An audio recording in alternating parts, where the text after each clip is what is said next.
Hello, I'm Lachlan, and today I'm going to be discussing nodal analysis.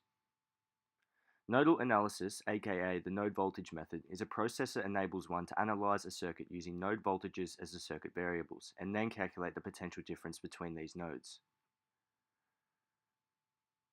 It is important to understand KCL, which states that the sum of all currents entering a junction is equal to the sum of all currents exiting the junction.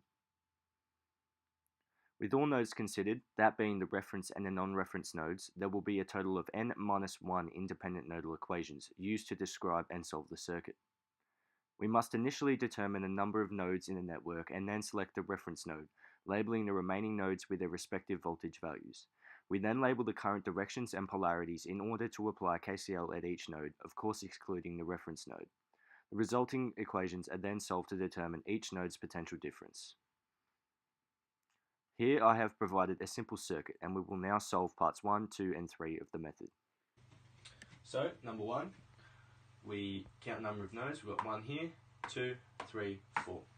We're then going to label each node. This will be A, B, C, D, and I'm going to choose D as my reference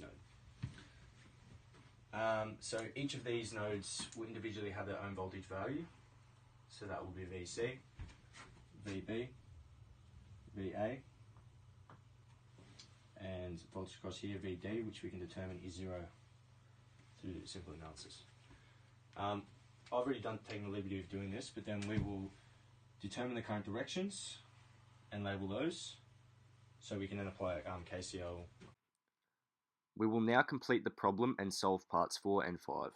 So, with KCL, we understand that the sum of the currents entering node B will be equal to the current exiting node B, or I3. So, with simple applications of Ohm's law, we find the current I1 across the 15 ohm resistor to be equal to this, for I2 across the 20 ohm resistor to be equal to this, of which, when added, is equal to the current across the 30 ohm resistor.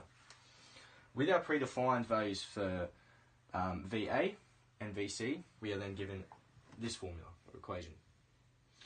Once making VB the subject, we can then calculate its value to be 12 volts.